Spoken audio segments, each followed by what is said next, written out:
Mesdames, Messieurs, bonsoir. Bonsoir, chers collègues.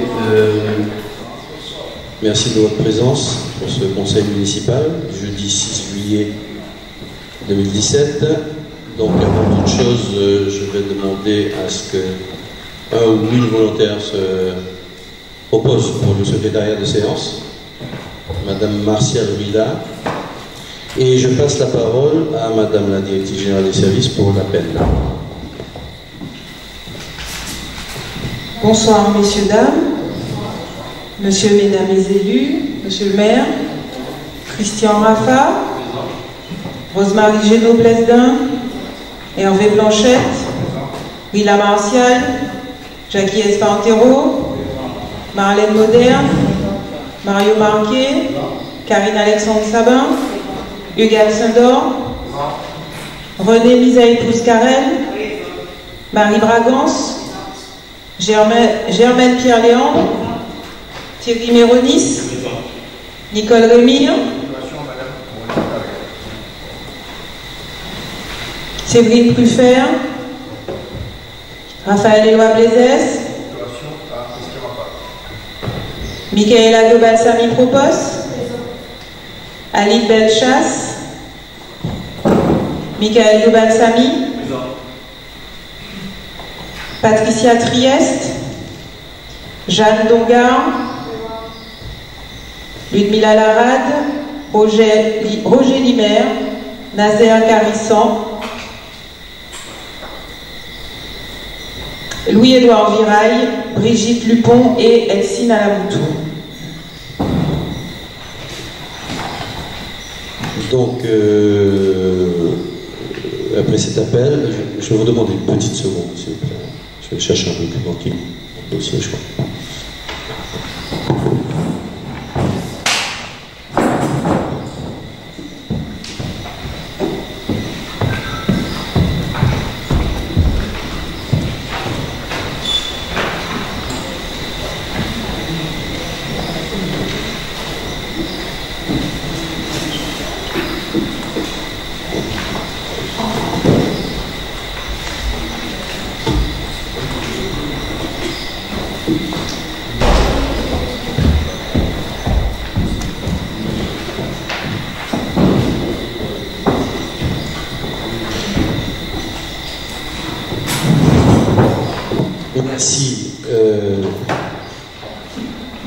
Merci d'avoir attendu.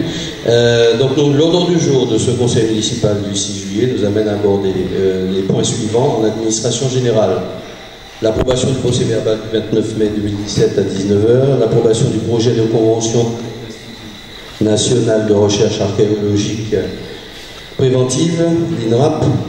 En point 3, approbation du transfert de la compétence du traitement des animaux errants à la communauté d'agglomération du Pays Nord Martinique. En point 4, approbation du projet de création d'une régie de territoire du Nord Caraïbes. En point 5, l'émission du représentant du conseil municipal au parc naturel de la Martinique. En point 6, dans le chapitre finances, réhabilitation de la gendarmerie, modification du plan de financement. En point 7, rénovation de la cathédrale Tranche-Ferme phase 1. En point 8, réaffectation de la subvention de l'opération travaux de réhabilitation d'une fontaine place Béatin. En point 9, rénovation de l'école mixte B phase 1. En point 10, vote des droits de place. Vous l'aurez, oui, nous sommes déjà au chapitre finance. Vote des droits de place pour le Tour des Yoles 2017. En point 11, vote des droits de place du marché des producteurs. En point 12, attribution des subventions 2017 aux associations sportives et culturelles de la ville. Un additif qui concerne les travaux de la crèche.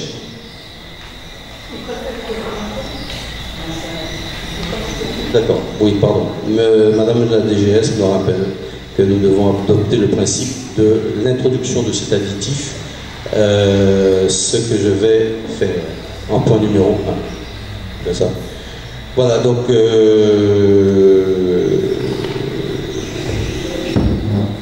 ce point de l'additif que vous avez reçu, effectivement, dans un délai extrêmement court, s'explique par la notion d'urgence, et c'est là que nous demandons à l'Assemblée d'admettre le principe de l'urgence, ce point, puisqu'il s'agit là d'un dossier très...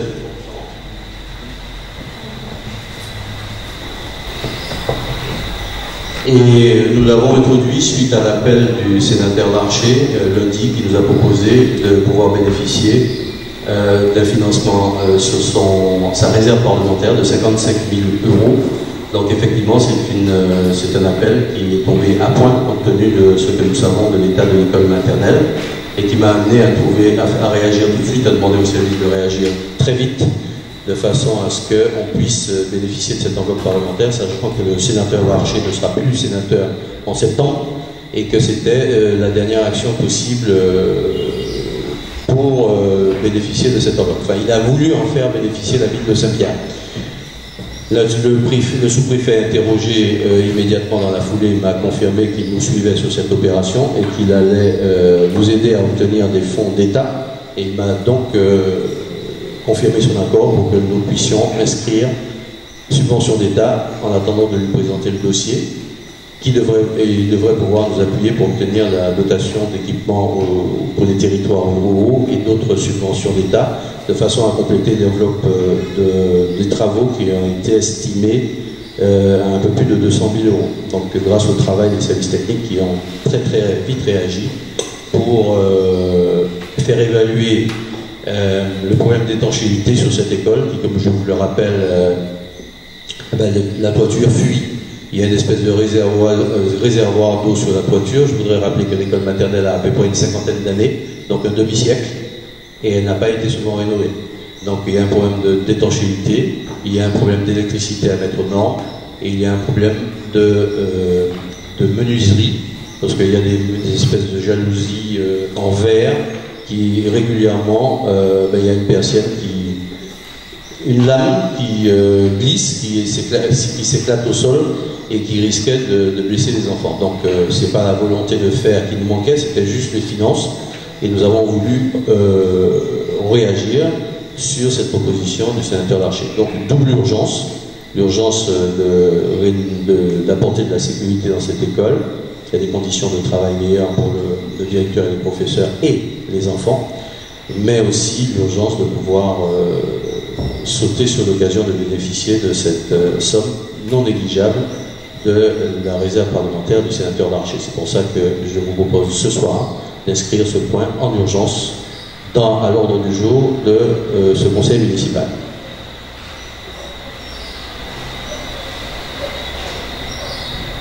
Observation?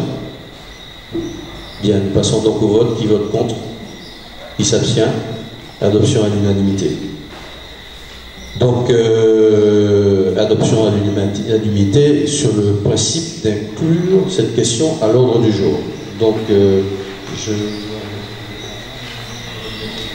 donc nous enchaînons immédiatement sur ce point. Donc j'ai expliqué l'essentiel. Hein. Donc les études sur cette opération, il y a plusieurs enveloppes qui constituent le budget global. Ce sont des études à 23 700 €. Le lot étanchéité toiture, 45 530 €. Le lot électricité, 38 700 €. Le lot menuiserie alu, 139 339 €. Ce qui fait un total de 247 319 € de budget, sur lequel l'État devrait nous apporter, c'est ce que nous allons demander en tout cas à l'État, 57,76%, soit 142 855,20 €. Reste à financer 22,24%, soit 55 000 €, qui correspond à donc, la réserve parlementaire du sénateur Larcher. Et la commune de Saint-Pierre devrait abonder à hauteur de 20% sur le budget, soit 49 463,80 €. Donc le sénateur Larcher m'a demandé de vous préciser, chers collègues, qu'il n'est pas candidat en septembre pour les sénatoriales, donc il ne cherche pas à acheter nos voix, c'est simplement qu'il a cette enveloppe qu'il ne voudrait pas laisser inutilisée, sachant que dans l'air plane, même s'il avait été prorogé, disons que le nouveau gouvernement a pour projet de supprimer ces réserves parlementaires. Donc voilà, c'était l'occasion pour vous de bénéficier peut-être de la dernière enveloppe de réserve parlementaire d'un sénateur. Y a-t-il des observations?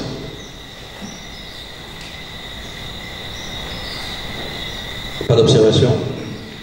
On passe au vote. Qui vote contre? Qui s'abstient? Adoption à l'unanimité. Le point 2, l'administration générale nous amène à aborder l'approbation du procès verbal du 29 mai 2017. Tout le monde a reçu ce procès verbal?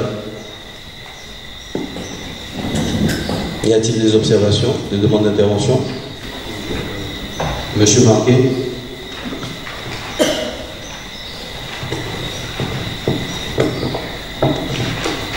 Oui, alors, juste une petite précision. Hein. Est-ce que ces procès-verbaux seront eux-mêmes corrigés en tenant compte des remarques et des faits? Mais est-ce que ça va rester en état?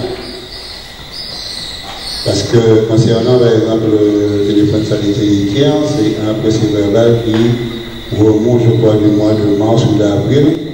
Et effectivement, je voudrais bien aimer savoir sur des sujets aussi sensibles que ça, est-ce que les procès-verbaux seront rectifiés? On parle de quelle rectification précisément?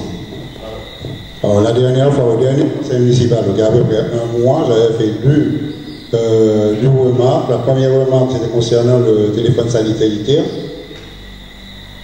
Et puis la deuxième remarque, c'était concernant l'extension des garages.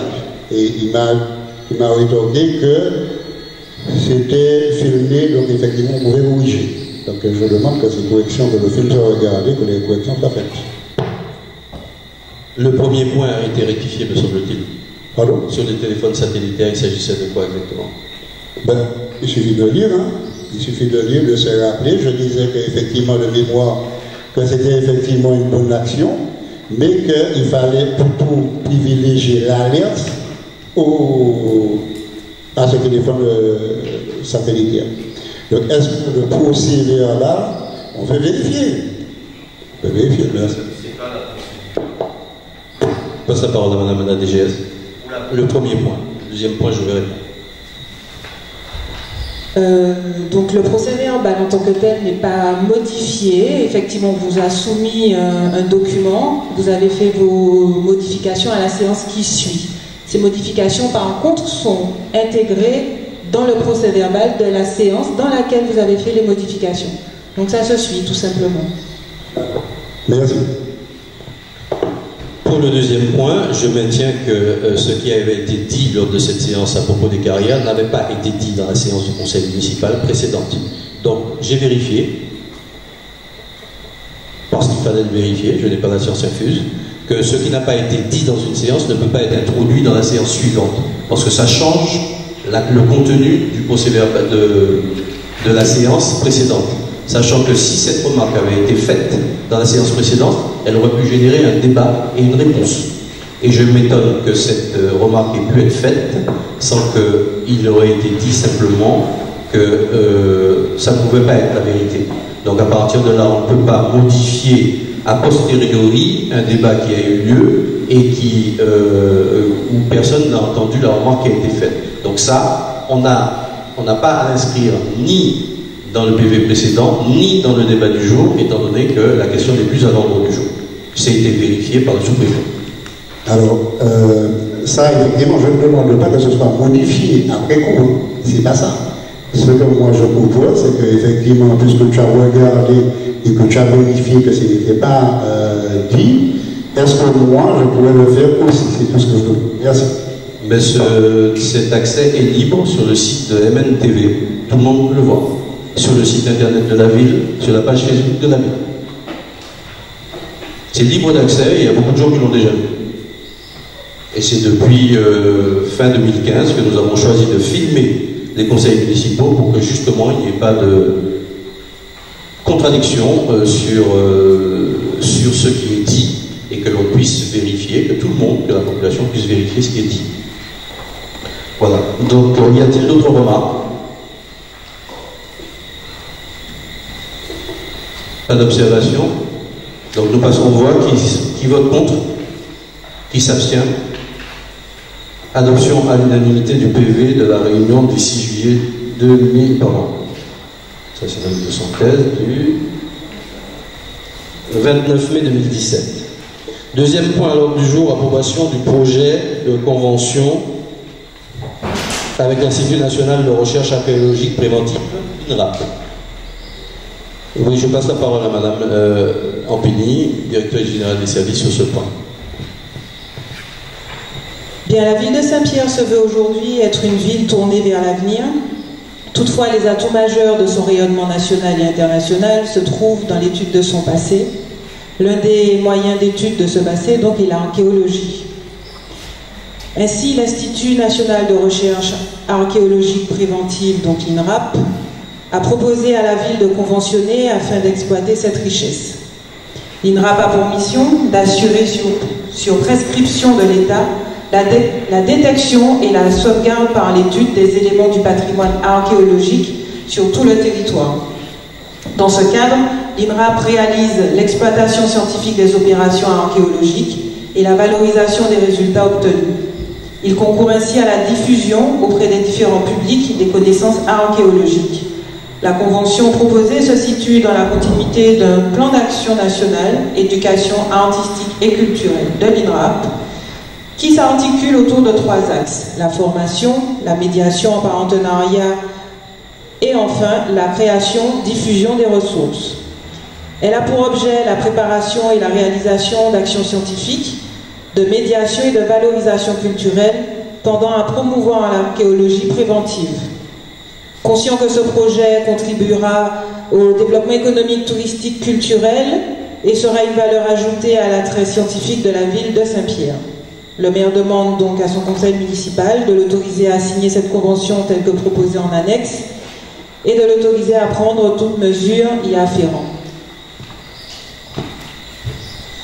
Merci, collègue, vous avez la parole. Qui demande des précisions, des éclaircissements. Pas d'observation, donc je passe sans plus tarder aux voix. Qui vote contre? Qui s'abstient? Adoption à l'unanimité. Donc la question suivante nous amène à aborder l'approbation du transfert de la compétence du traitement des animaux errants à la communauté d'agglomération du Pays Nord Martinique. Je passe pour rapporter ce point la parole à M. Hugues Alcindor.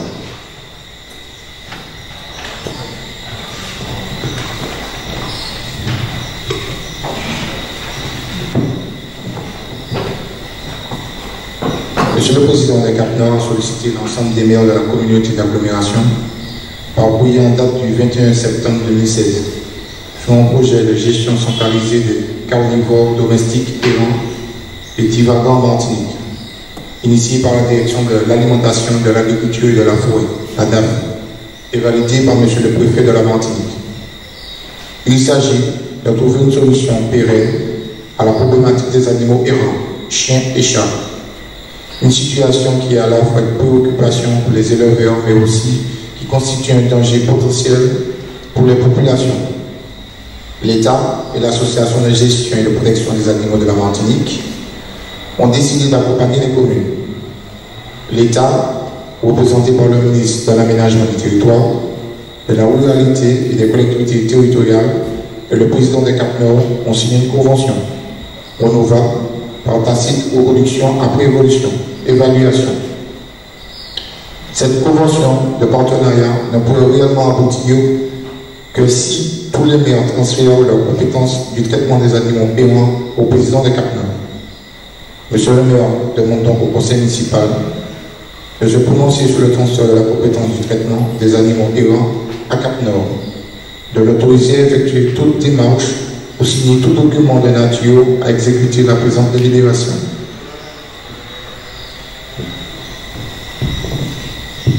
Merci. Vous avez la parole, chers collègues. Monsieur Spartero. C'est une réflexion et une question. Alors, la réflexion, c'est que Cap-Nord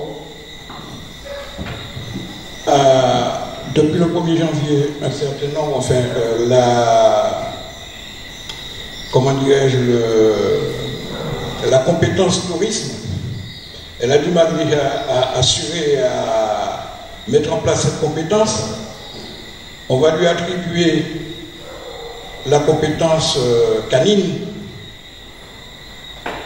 Alors, ma question c'est, au moment où cette compétence va lui être attribuée, si elle n'a pas les moyens pour mettre en place cette compétence et qu'il y a des nuisances dans la commune ou dans les communes, vers qui les populations vont se retourner vers le maire. Mais on est là aussi pour lui répondre dans la population. C'est toute la logique de la loi NOTRe, nouvelle organisation de territoire, qui vise à mutualiser les moyens des collectivités au niveau intercommunal. Donc il y a une logique qui se met en place petit à petit. C'est pas Cap Nord qui a décidé de cette logique, c'est bien la loi NOTRe, ou NOTRe comme on veut, qui veut que petit à petit un certain nombre de compétences puissent être mutualisées. C'est voilà, c'est une logique qui est en route. Pour maintenant, c'est pas parce que Cap Nord dysfonctionne sur certains points en ce moment que Cap Nord va nécessairement dysfonctionner tout le temps. L'espace sud fonctionne d'abord, par exemple, je prends l'exemple du transport urbain, interurbain sur le sud, ça fonctionne. Donc petit à petit, je pense que Cap Nord va pouvoir se mettre en route pour assumer ses responsabilités. Bon, maintenant, pour des chiens errants, s'il y a une urgence, le maire de Pont-Saint-Pierre ne sera pas interdit de prendre ses responsabilités pour faire intervenir un vétérinaire et ramasser les chiens errants. C'est ce que j'ai déjà fait. Mais là, il s'agit de politique transversale qui devrait normalement s'organiser. C'est bien Cap Nord qui ramasse les ordures, non? Bon, à partir de là, je ne vois pas pourquoi Cap Nord ne pourrait pas petit à petit mettre en place une politique pour traiter les animaux errants sur signalement effectué par les communes qui, bien entendu, au premier niveau, seront ceux qui vont observer et ce qui se passe sur le terrain. Cap Nord ne va pas envoyer des vigiles pour vérifier ce qui se passe dans les rues de Saint-Pierre. Je pense que petit à petit, les choses vont se mettre en place. Bon, maintenant, là, nous sommes au stade où nous émettons un avis sur la reprise de cette compétence. Nous verrons à la fin. Ensuite, les modalités, nous pourrons en discuter dans le cadre de convention, je suppose, comme c'est régulièrement fait qu'un Cap Nord. C'est la même chose pour le tourisme. Nous allons signer une convention avec Cap Nord pour décider, pour influer sur les modalités d'application de cette compétence. Donc je n'ai pas d'inquiétude particulière là-dessus. Je ne vais pas laisser, autrement dit, les chiens mordre les enfants de Saint-Pierre en disant que c'est Cap Nord qui doit s'en occuper. Ça n'est pas mon style en matière de responsabilité.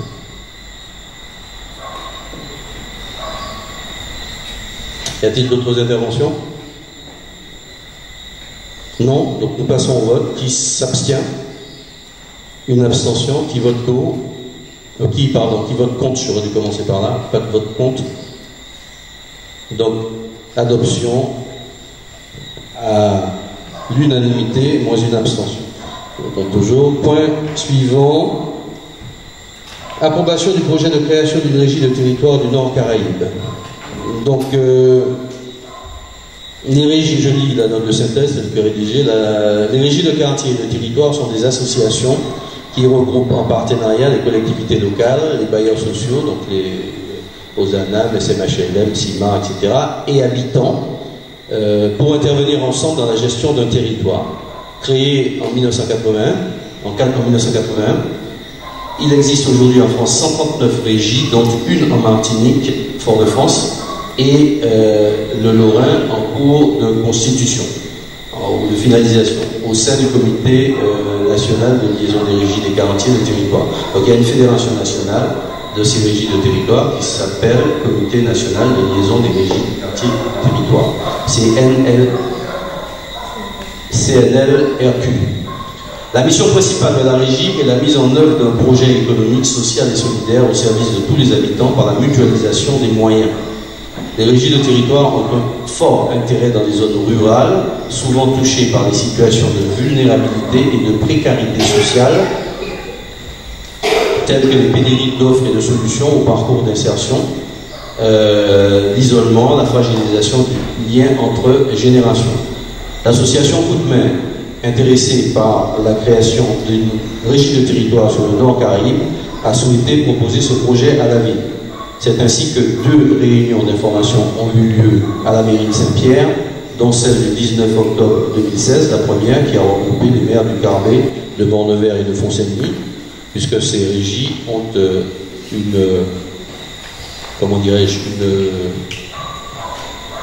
potentiellement une dimension intercommunale. Donc, chaque conseil municipal des villes concernées doit se prononcer sur le principe de la création de registre des territoires pour que cette structure puisse se mettre en place progressivement. Il a été présenté au conseil municipal et aux villes dans le dossier, dans le cœur du dossier. Vous aviez tous les éléments concernant ce concept de registre de territoire. Chers collègues, y a-t-il des questions?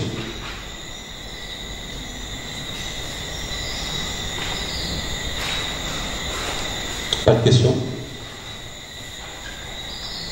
Bien, donc nous passons aux voix. Qui vote contre? Qui s'abstient? Adoption à l'unanimité. Point 5. Démission du représentant du conseil municipal au parc naturel de la Martinique. Le représentant du conseil municipal au parc naturel de la Martinique, M. Jacques Espartero, a présenté sa démission au poste de représentant de la ville au sein du parc naturel de la Martinique, par courrier en date du 12 novembre 2016. Donc, je demande aujourd'hui au conseil municipal de prendre acte de cette démission. Qui veut s'exprimer là-dessus?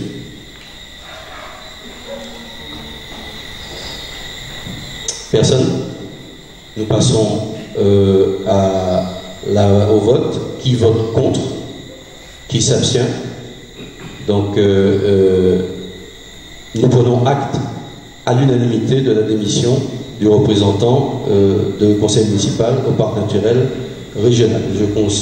Pour information, je vous rappelle que M. Gobal Sami est actuellement suppléant et donc nous aurons à nous organiser pour pallier à cette représentation au niveau du parc naturel régional de Martinique. Point 6. Réhabilitation de la gendarmerie, modification du plan de financement. Je passe la parole à M. Méronis Thierry pour ce point.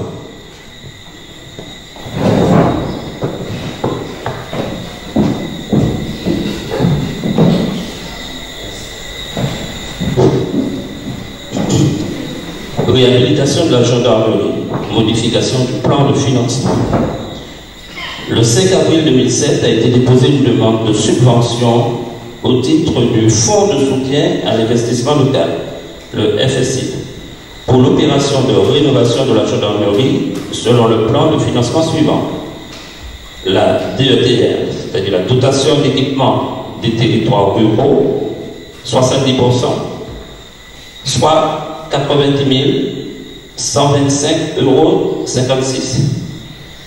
Le FSI, Fonds de soutien à l'investissement local, 25%, soit 32 187,70 €. La commune de Saint-Pierre, 5%, soit 6 437,54 €, pour un total de 128 750,80 €. Cependant, le montant de la subvention FSI accordée sera de 32 100 €. Il y aura donc une augmentation de la participation de la mairie de 87,70 €, selon le plan de financement ci-dessous. Donc pour la DETR, c'est-à-dire 70%, on sera toujours à 90 125,56 €. Le FSI, 24,93%, on sera à 32 100 €. Et la commune de Saint-Pierre, 5,07%, pour un montant de 6 525,24 €, soit un total de 128 750,80 €. Monsieur le maire demande au conseil municipal d'approuver le plan de financement ainsi modifié. Vous avez la parole.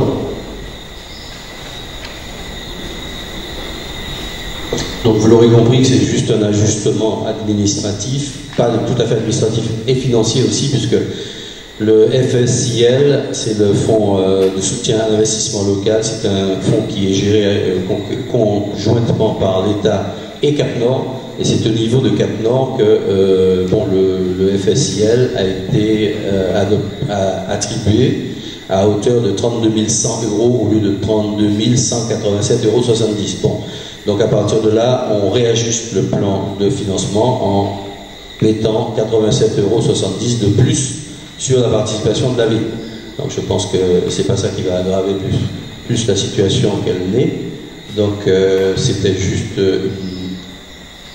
un ajustement nécessaire de ce plan de financement. S'il n'y a pas d'intervention, je demande qui vote contre, qui s'abstient. Adoption à l'unanimité.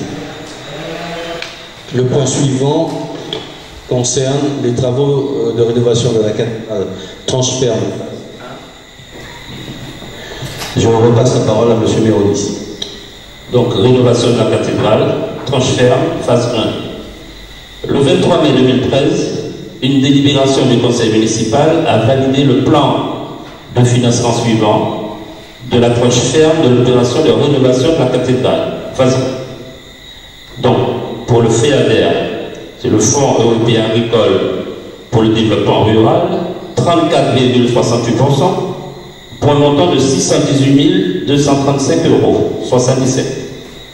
L'État, par la DAC, c'est la Direction des Affaires culturelles, 20%, pour un montant de 356 500 €. Le Conseil général, 3,46%, soit 61 823,57 €. Conseil régional, 35,73%, pour un montant de 636 840,66 €. Et la commune de Saint-Pierre, 6,13%, pour un montant de 109 100 €, soit un total de 1 782 500 €. Ce plan de financement faisait suite à l'avant-projet sommaire des travaux. Cependant, aujourd'hui, cette phase a été réalisée.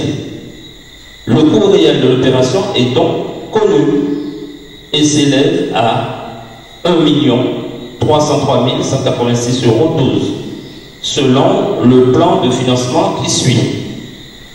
Pour le FEADER, 10,30%, soit 134 222,49 €.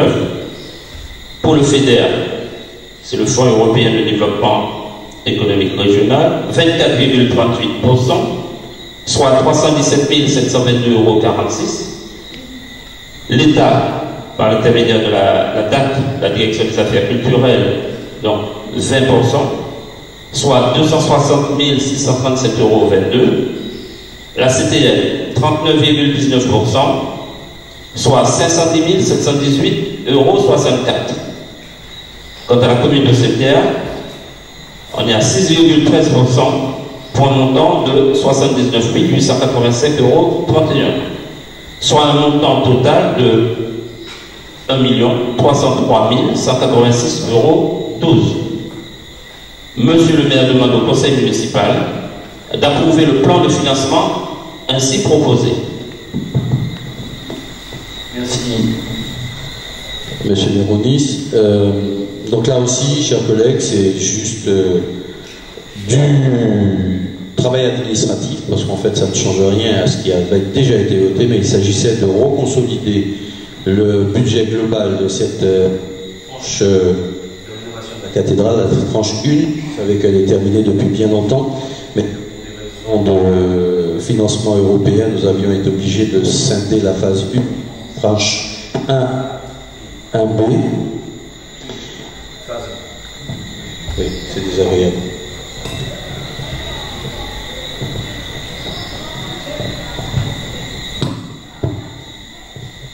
Voilà, nous avions été obligés de scinder sur le plan différent la phase de rénovation de la tranche ferme en phase 1A et 1B, sauf que pour la DAC, je dis bien pour l'État, la DAC, il fallait qu'on représente le plan de financement. Et donc, en finale, vous saviez déjà que cette phase de travaux avait coûté moins que ce qui avait été prévu, qui avait été estimé dans l'avant-projet sommaire des travaux. Donc on passe de 1 782 700 € à 1 303 186,12 €. Mais il fallait donc représenter ce plan de financement consolidé, non plus éclaté en phase 1A et 1B, mais consolidé en un seul budget. C'est donc l'objet du deuxième tableau. C'est juste une question de formalisme pour représenter cette délibération à la DAC qui en a besoin pour ces dossiers administratifs. Donc il n'y a rien de changé dans le fond par rapport à ce qui a été déjà voté et déjà réalisé d'ailleurs. Y a-t-il des demandes d'éclaircissement supplémentaires? Non. Nous passons donc au vote. Qui vote contre? Qui s'abstient? Adoption à l'unanimité. Nous passons à la question 8, réaffectation de la subvention attribuée à l'opération de travaux de réhabilitation d'une fontaine place Bertin. Je passe la parole là aussi, puisqu'il s'agit encore de finances, à M. Thierry Mérodis.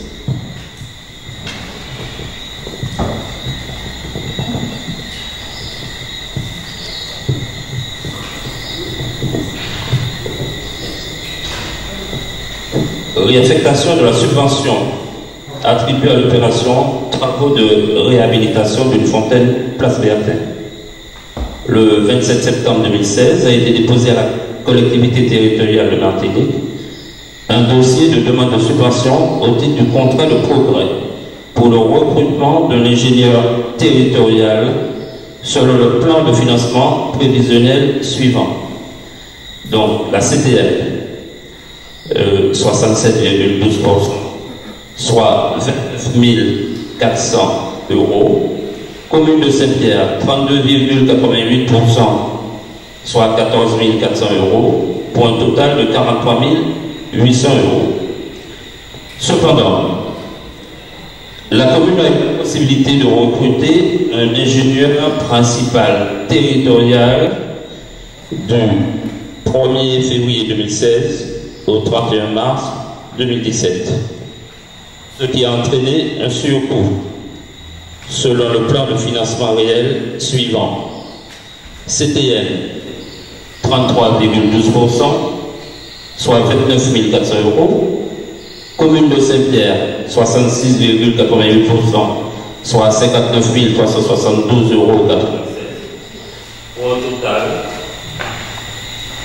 de 88 772 €.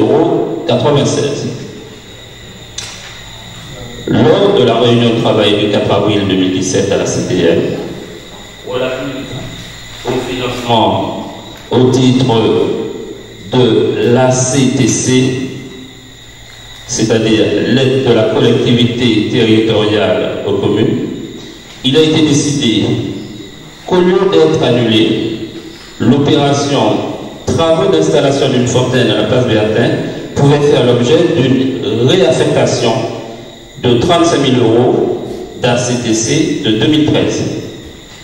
Ce montant réaffecté à l'opération de recrutement d'un ingénieur territorial pourrait alléger la participation de la mairie selon le plan de financement suivant. Donc CTM, dans le cadre du contrat de progrès, 33,12%, soit 29 400 €. CTM, réaffectation de la CTC, 39,43%, soit 35 000 €. Et commune de Saint-Pierre, 27,46%, soit un montant de 24 372 €, pour un montant total de 88 772 €. Monsieur le maire demande au conseil municipal d'approuver le plan de financement ainsi proposé.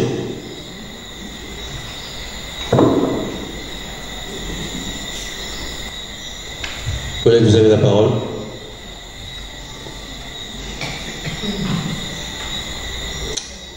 Pas de demande d'intervention, donc nous allons passer aux voix. Qui vote contre? Qui s'abstient? Adoption à l'unanimité. Donc nous passons à la question 9, qui traite de la rénovation de l'école mixte B, phase 1. Et là encore, je passe la parole pour des questions de finances à M. Thierry Mérodis. Donc rénovation de l'école mixte B, phase 1. L'école primaire mixte B, Philémon Montout, de la commune de Saint-Pierre, présente un état de dégradation avancée. L'accueil des enfants, des parents et des professionnels doit se faire dans les meilleures conditions possibles. L'état actuel des bâtiments révèle de nombreuses détériorations qu'il est nécessaire de corriger. Un programme de travaux sera mis en œuvre pour améliorer les conditions de vie dans cette école. Le plan de financement précédemment adopté était le suivant. Donc la CTM, 71,99%, soit 124 000 euros.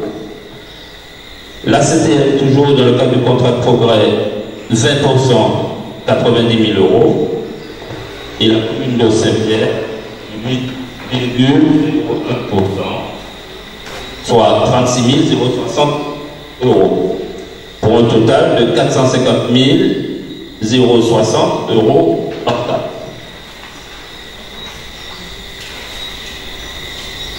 Suite à une modification des subventions allouées par la collectivité territoriale de Martinique, le budget total de l'opération a dû être augmenté, tout en gardant la même participation de la commune. Donc, le nouveau plan de financement est le suivant. CTM, 48,07% pour un montant de 263 043,71 euros. CTM, dans le cadre du contrat de progrès, 16,45% pour un montant de 90 000 euros.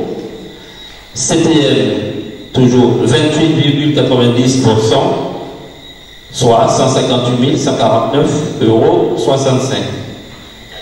La commune de Saint-Pierre, 6,59%, soit 36 060 euros.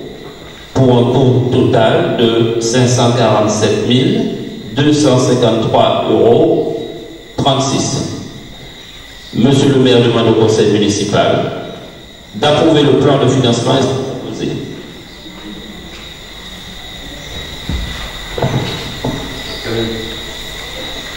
Vous avez, sur ce point-là, Monsieur Espartero. Faites juste une question pour savoir est-ce qu'il y a un calendrier pour ces travaux qui a été établi, un début. Ce calendrier des travaux, en fait, c'est celui qui va couvrir la période des grandes vacances et qui, si nécessaire, va se poursuivre sur la période des périodes de petites vacances. Donc, dans l'immédiat, l'urgence, c'est de faire en sorte que les élèves des écoles mixtes A et B soient regroupés dans 16 classes. Il y a un certain nombre de classes qui ont été demandées par le rectorat là-dessus, de façon à ce qu'on puisse accueillir les enfants dans des conditions acceptables pour la rentrée scolaire 2017. Maintenant, si tous les travaux prévus ne sont pas intégralement terminés, sur les petites vacances qui suivent, on pourrait donc les achever, sachant que ce seront les travaux superficiels qui seront concernés.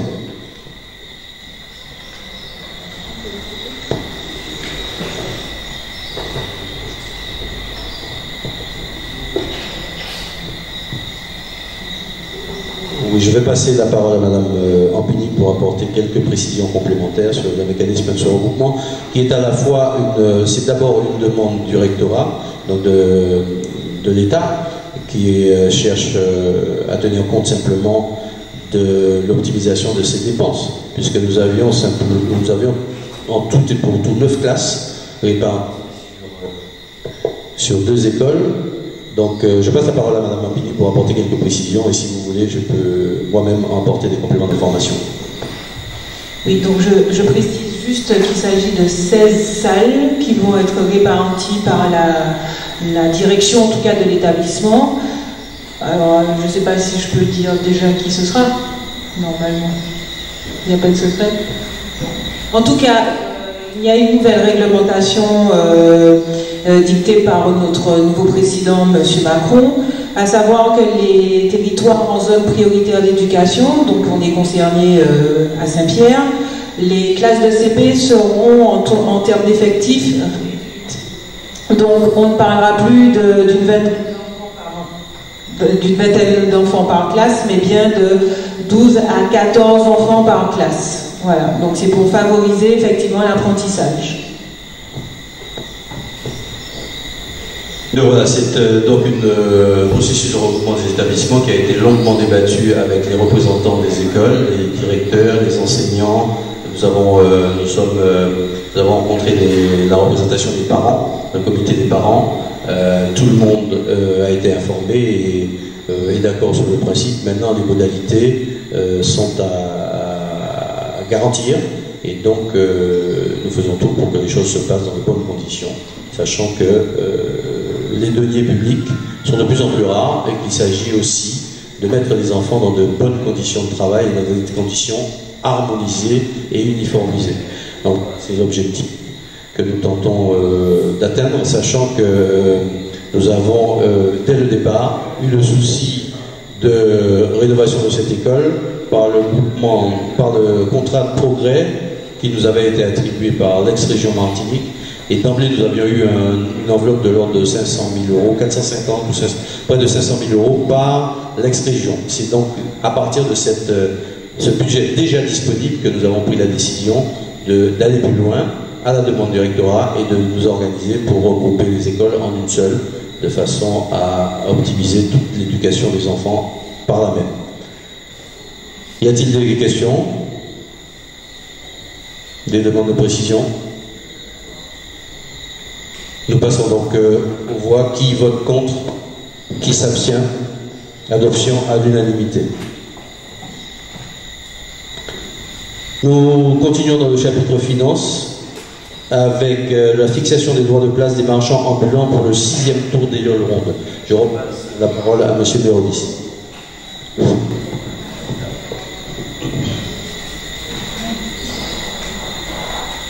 Fixation des droits de place des marchands ambulants pour le 6e tour des Yoles Rondes.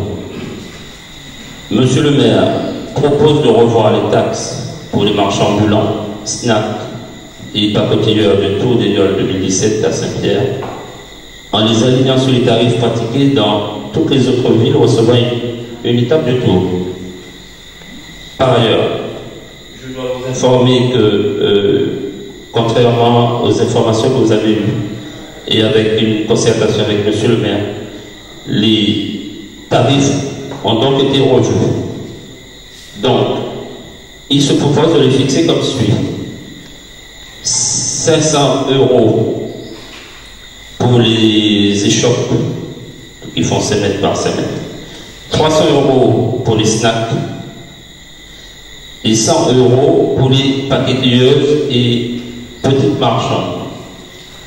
Il est précisé que ces tarifs sont réduits de 50% pour les marchands bénéficiant déjà d'une autorisation d'activité sur la commune, à savoir 250 € pour les échoppes, 150 € pour les snacks, 50 € pour les pacotilleuses et petites marchandes.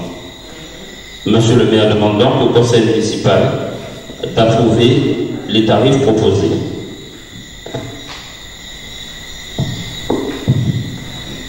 Les premières propositions étaient ce qui avait été proposé, celle qui avait été proposée en concertation avec la Fédération du Tour des Yoles, mais après information plus précise des recherches d'information, je me suis proposé, et vous ne l'aviez pas dans votre note de synthèse, je vous propose que l'on s'aligne sur des villes comme Trinité qui se sont singularisées dans leurs tarifs, parce qu'effectivement il faut avouer que 300 € pour une pacotilleuse, c'est un peu chaud. Donc nous sommes alignés sur des tarifs plus raisonnables de notre commune en vous proposant ce que M. Bérodis vient de lire. J'espère que tout le monde a noté où il faut reprendre les tarifs. Ce point 10 par l'objet,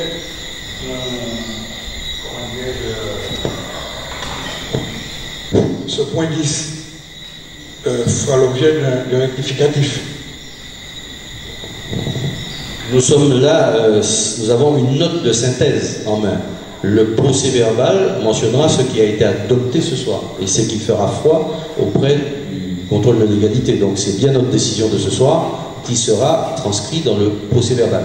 Sachant en plus que ce procès-verbal ne fait que mentionner ou acter ce que le conseil municipal décide, et ces tarifs seront reportés dans une convention que je signerai au nom de la ville de Saint-Pierre avec la Fédération du Tour des Yoles.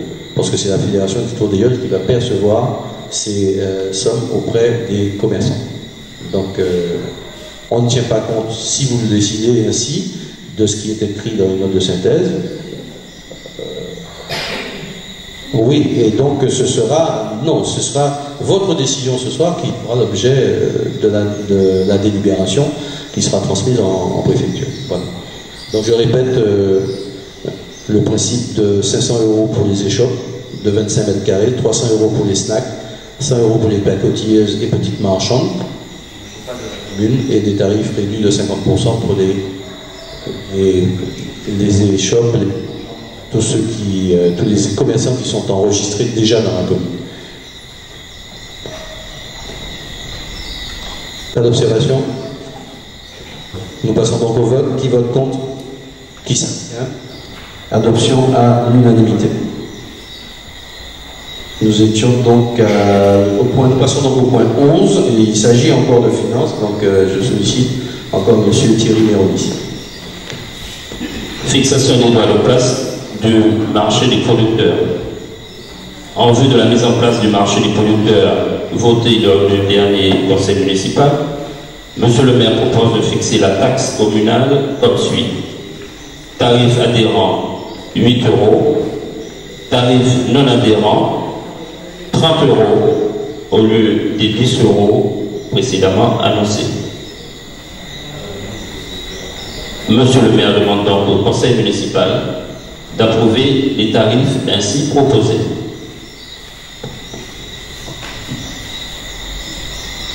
Il faudrait préciser que ces tarifs ont été proposés par l'association des agriculteurs elle-même, nouvellement formée, sur le principe que les adhérents payent moins cher pour inciter les non-adhérents à s'inscrire dans cette nouvelle association des agriculteurs. Donc ce sont des tarifs qu'ils nous ont proposés eux-mêmes et qui sont alignés là les autres marchés qui sont par exemple celui de Lamentin, de Dillon.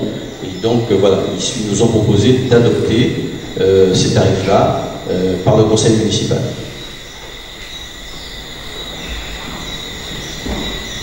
Pas d'observation, pas de demande d'expression. Donc je passe aux voix. Qui vote contre? Qui s'abstient? Adoption à l'unanimité. Nous passons donc au point 12 de l'attribution des subventions 2017 aux associations sportives et culturelles de la ville. Je passe la parole à M. Hugues Elsendor, en charge de la vie associative et de la jeunesse et des sports.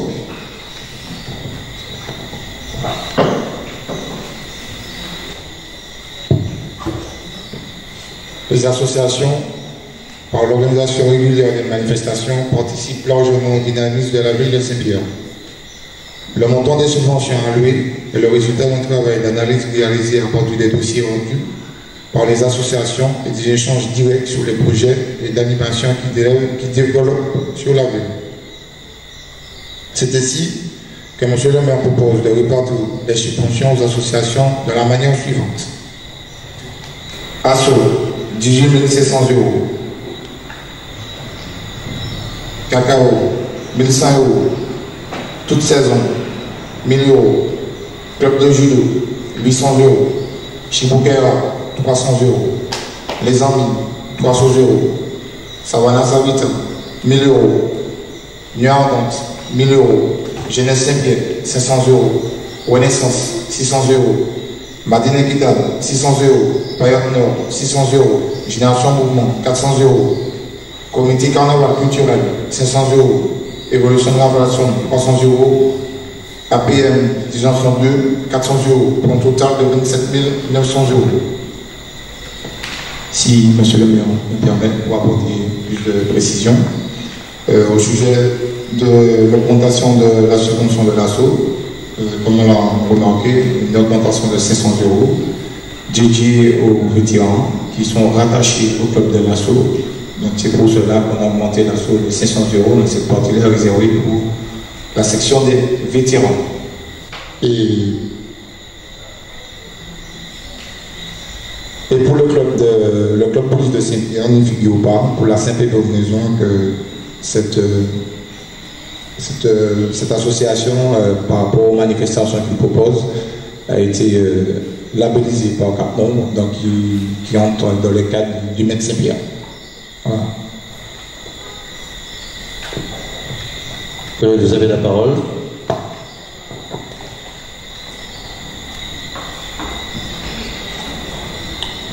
J'en profite pour souligner encore une fois les résultats particulièrement exceptionnels de l'équipe de l'ASSO. Nous nous en félicitons et nous espérons qu'ils iront encore plus loin cette année. Donc, et le club de judo, c'est vrai qu'on a de tellement bons sportifs que des fois on en oublie. C'est le club bouddhiste, c'est toute saison aussi.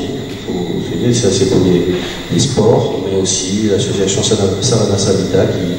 Enfin bon bref, nos associations effectivement sont dynamiques et nous font honneur, on essaiera de les accompagner. Quand des moyens nous le permettront. Y a-t-il des demandes d'intervention? Donc pas de demande d'intervention. Qui vote contre? Qui s'abstient? Adoption à l'unanimité. Chers collègues, donc le conseil municipal à ce stade est fini, donc la séance est levée, sauf que nous avons quelques informations diverses qui n'ont bien entendu. L'additif a été en premier. Donc quelques informations diverses qui ne seront pas inscrites bien entendu dans le PV puisque ça ne fait pas partie de l'ordre du jour. Je passe la parole pour nous parler du site internet de la ville et de l'installation Wi-Fi à monsieur Hervé Planchette.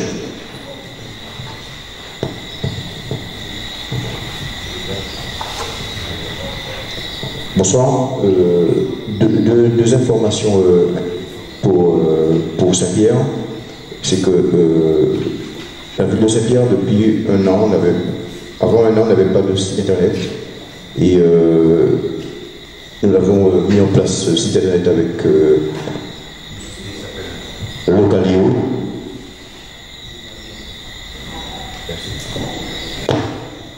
Avec une société qui s'appelle Localio, qui a été rachetée d'ailleurs par la Poste. C'était un partenaire qui a été racheté par la Poste. Et donc on n'existait pas sur le net.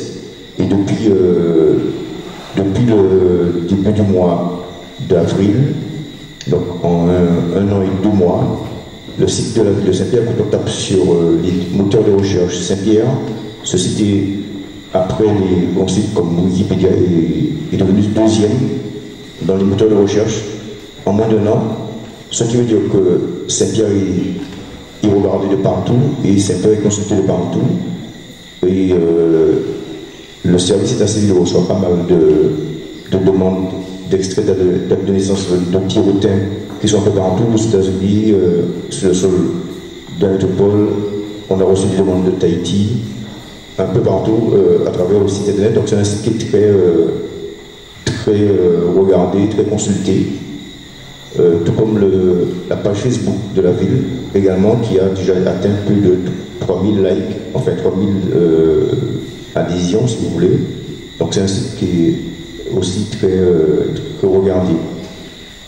La deuxième information, c'est que nous avions voté en début d'année un plan de financement concernant l'installation du Wi-Fi sur la place Bertin. Je rappelle que la ville n'a eu à débourser que 5% de ce dossier, que 95% de financement était de la DETR, dotation d'équipement des territoires ruraux, et par l'État. Donc ce dossier est clos, les antennes Wi-Fi sont posées, le Wi-Fi est accessible maintenant sur la place Bertin, et nous allons lancer une campagne de communication là-dessus. Donc pendant les 2 mois de vacances, nous allons faire quelques réglages en fonction de la fréquentation de cet équipement. Et à partir de là, à partir du mois de septembre, les réglages seront beaucoup plus poussés avec le partenaire qui a été sélectionné pour cette opération, c'est la société Infodom. Et puis la dernière information, monsieur le maire, c'est que mercredi dernier, j'ai été aux semaines où j'ai pu récupérer le premier jet, l'audit de public, qui mérite d'être affiné. Donc je vais le voir avec les services techniques parce qu'ils nous ont demandé un certain nombre d'informations complémentaires, mais cet audit nous permet déjà de voir que sur certains points on doit quelques économies immédiates et ensuite, sur un deuxième plan, des économies à long terme au niveau des équipements. Donc les premiers éléments pour faire des économies immédiates, ce sera au niveau de la renégociation des contrats avec EDF. Et puis cet audit nous a permis de relever qu'il y avait énormément de compteurs, d'abonnements qui ne servent à rien parce qu'il n'y a rien de branché dessus, pour lesquels nous continuons à payer. Donc ce sont les premières économies que nous allons faire là-dessus, d'environ à peu près 7 à 8 000 euros dans un premier temps, de manière immédiate. Et sur les 5-6 années, si on arrive à mettre un plan quand on aura mis un plan d'investissement sur le long terme, on pourra faire une économie de 57% sur la consommation électrique de l'éclairage public. Merci. Avec une amélioration qualitative de ce réseau que nous souhaitons voir améliorer très rapidement. Donc, d'autres informations, j'ai signé, chers collègues, ceux qui ne le savent pas, donc, la convention pour l'opération programmée de l'habitat, opération programmée d'amélioration de l'habitat, ce matin, avec le sous-préfet, représentant de l'État, avec le représentant du président de Cap-Nord. Ça y est, donc c'est parti. L'opération qui vise à mettre à disposition des Pierrotins qui le souhaitent les moyens de rénover leur habitat sur le quartier Mouillage et Centre. Donc nous avons tenu ici, comme vous le savez, une réunion il n'y a pas si longtemps que ça, il y avait beaucoup de Pierrotins présents. Et je vous informe qu'il y avait déjà une 50aine de personnes qui se sont préinscrites pour bénéficier d'accompagnement dans ce domaine. Donc n'hésitez pas à faire passer la parole, puisque sur 6 ans, vous le savez, nous avons prévu, avec l'accord de l'État, le financement de Cap-Nord.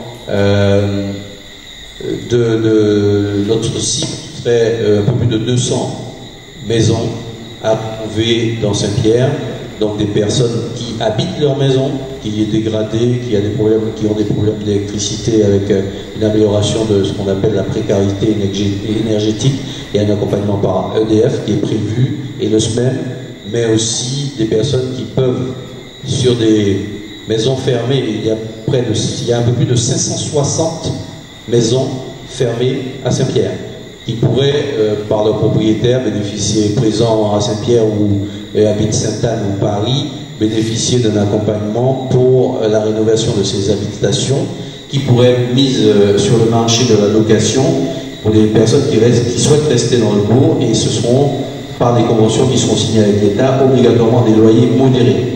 Et on pense notamment aux personnes d'un certain âge qui ne veulent pas aller à Périnel ou à la Lépécoule et qui souhaitent rester en plein bourg. Donc l'objectif, c'est aussi ça. Donc n'hésitez pas à faire passer la parole. Donc une équipe de suivi animation, c'est-à-dire des personnes qualifiées, devrait être mise en place en septembre-octobre. Cette équipe sera à disposition des Pierrotines, des Pierrotins, des familles Pierrotines volontaires, pour étudier leurs dossiers en fonction de leurs revenus et les accompagner dans cette démarche qui concerne aussi les commerces, la rénovation des façades, l'objectif étant d'améliorer le cadre de vie, mais aussi l'embellissement de Saint-Pierre sur le plan architectural et améliorer l'attractivité de notre ville. Notre information qui est très pratique, parce qu'il y a aussi des bruits qui courent, des paroles qui circulent dans Saint-Pierre, c'est le fameux mystère des abris des marins pêcheurs. Donc, et de la machine à glace notamment. Ce qu'il faut savoir, c'est que les abris des marins pêcheurs sont gérés directement par les marins pêcheurs en convention avec la CTM. La ville n'a pas droit de regard, n'a pas de pouvoir de décision sur cet équipement, qui pour autant est sur le territoire de la ville. La machine à glace que j'ai proposée, puisqu'il était question que la ville gère ces abris de marins-pêcheurs avec les marins-pêcheurs, la CTM en a décidé autrement. Elle a décidé de gérer en direct les abris avec les marins-pêcheurs. Donc, quand j'ai constaté ça, j'ai proposé à la CTM de leur rétrocéder la machine à glace, qui est effectivement propriété de la ville, financée il y a quelques 10 ans par le Conseil Général. Donc c'est pas l'argent de la ville qui a payé ça, le Conseil Général. Donc j'ai proposé à la CTM de lui rétrocéder, de lui donner cet équipement de lui mettre à disposition gratuitement pour faire fonctionner l'ensemble abri, machine à glace. Il se trouve que la CTM, très récemment, m'a dit qu'elle ne pouvait pas prendre en charge cette machine à glace. D'accord? Donc, et m'a remercié de ma compréhension. Donc à partir de là, quand il se dit que c'est le maire de Saint-Pierre qui ne veut pas mettre la machine à glace en route, vous comprendrez bien que c'est un raccourci, je ne sais pas d'où ça vient, mais je tiens à rétablir la réalité. Jusqu'à maintenant, je ne sais pas encore comment on articule la responsabilité de la CTM, la responsabilité de la ville. Imaginez que c'est la CTM qui loue les abris, c'est la ville qui vend la glace, mais c'est l'État qui est propriétaire de la plage qu'on reproche à la ville aussi de ne pas entretenir, parce que la convention de gestion du littoral qui est tombée depuis 2014, la ville n'a plus la gestion du littoral. Nous avons tout de suite demandé à l'État de renouveler cette convention qui donnait à la ville la gestion du littoral. Nous n'avons toujours pas obtenu satisfaction aujourd'hui. Donc, au jour d'aujourd'hui, c'est l'État qui est responsable de la plage. Mais quand il y a la houle qui ramène des ordures, on dit que c'est le maire à nettoyer. Bon, très bien.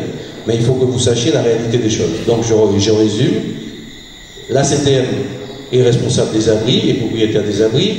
La ville, la machine à glace. La plage, c'est l'État. Et l'appontement mobile qui est en train de se dégrader, c'est aussi la CTM. Donc je voudrais qu'on sache que ce n'est pas toujours le maire qui est responsable de tout dans cette affaire-là. Par exemple, quand on me dit qu'il y a des personnes qui rentrent sur la plage, les marins-pêcheurs s'en plaignent, qui rentrent sur la plage avec leur voiture pour aller pêcher sur l'appontement, et on me dit, monsieur le maire, il faut que tu interdises aux voitures d'entrer sur la plage. Sauf que moi, en tant que maire, je n'ai pas autorité pour empêcher qui que ce soit d'accéder à une plage qui appartient à l'État.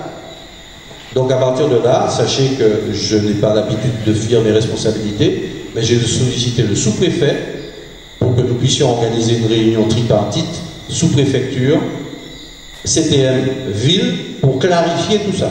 Parce qu'actuellement, aujourd'hui, bon, les abris appartiennent à la CTM, mais qui est-ce qui nettoie autour des abris, qui coupe l'herbe, etc. C'est la ville. Donc il faut à un moment donné qu'on clarifie tout ça, parce qu'il y va de l'intérêt d'une profession qui a besoin de conditions de travail, il y va de l'entretien de la sphère. Sachez encore, dernier détail, que s'il n'y a pas d'éclairage dans cette portion de la rue Bouillet devant la pile, c'est tout simplement parce que l'éclairage public et les abris sont connectés ensemble.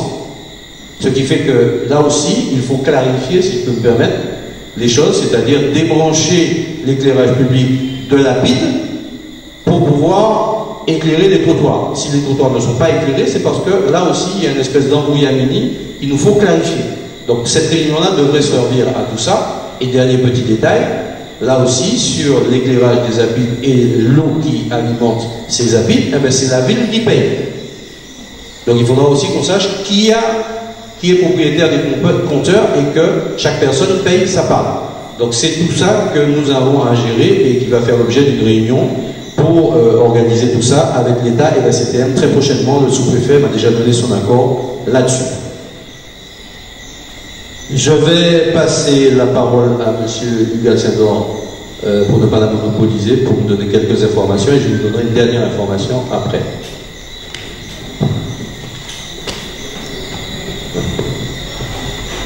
Merci, Monsieur le maire. Donc, tout d'abord, pour vous informer sur les manifestations de ce dimanche. Donc, nous avons dès 9h le cours de Zumba.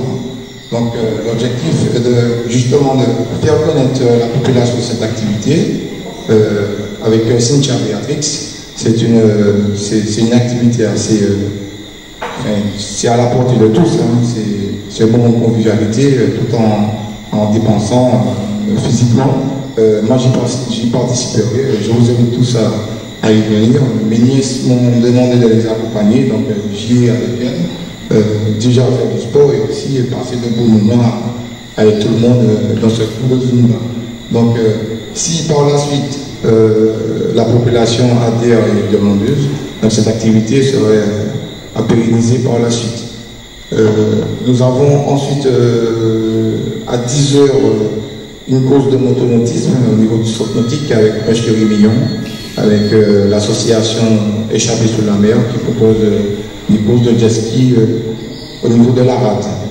À midi, nous avons le Begin Bunch de la Saône. Là aussi, je vous invite tous à y participer. C'est une manifestation que propose la Journée Saint-Pierre qui a pour objectif aussi de faire des recettes pour démarrer une saison 2017-2018 comme ça l'a été en 2016-2017. Pour terminer, le podium, un très beau podium avec une partie comique. C'est Léon et Bostique, qu'on connaît très bien justement. Et là aussi, je vous invite à venir voir ces comiques. Ils sont de Guadeloupe, ils sont très bien. Et voilà. Dernière information,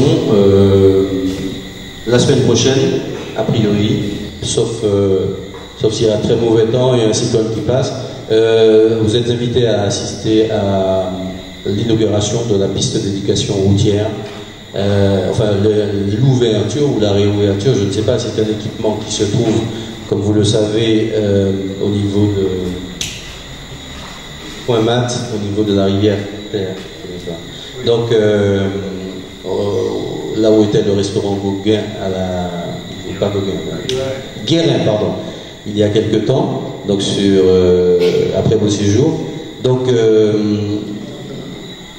c'est mercredi que l'inauguration va se faire, avec une double activité, à savoir qu'il y aura une auto-école de permis moto, mais aussi des activités associatives en destination de la jeunesse et des enfants en particulier, pour les éduquer à la bonne tenue et à la bonne conduite sur les routes et connaître un peu mieux les règles du code de la route. C'est quelque chose qui me tient à cœur particulièrement parce que cet équipement a été, comment dirais-je, conçu par le Rotary Club de Saint-Pierre dans le début des années 90, qui a rétrocédé cela à la ville de Saint-Pierre, milieu des années 90 ou fin des années 90. Et malheureusement, nous l'avons trouvé dans un état d'abandon manifeste, là aussi avec de l'herbe de Guinée et autres comme ça, des ordures et toutes sortes d'activités suspectes le soir, quand il faisait noir, et aussi dans le local qui était là, nous avons trouvé plus d'une centaine de petits véhicules totalement rouillés, soudés par la rouille, qui pourrissaient là. Donc, quand un jeune moniteur d'auto-école m'a proposé de réinvestir ce lieu pour son activité professionnelle et pour son activité associative, je n'ai pas hésité. Mais il faut savoir que le sol, la parcelle, appartient à l'État, là aussi, dans les 50 pages géométriques. Donc, il a fallu obtenir l'accord du préfet pour réouvrir. Et le préfet était très heureux aussi de savoir que là aussi, parce que l'État possède plein de biens, mais ne les entretient pas. Dit ça à moi, mais l'entretien, c'est à nous, et les ordures, les machins, c'est au maire qu'on reproche. Donc nous avons accepté cette idée, et donc elle aboutit a priori mercredi prochain, et j'espère, je lui souhaite une longue vie à cette activité, donc je vous invite à venir à l'occasion de cette inauguration. Le rendez-vous, c'est 15h. 15h sur place.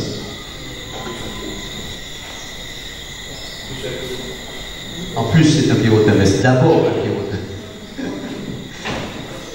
S'il n'y a pas d'autres interventions, chers amis, chers collègues, mesdames, messieurs, je déclare la séance close et je vous souhaite une très bonne soirée. Merci beaucoup.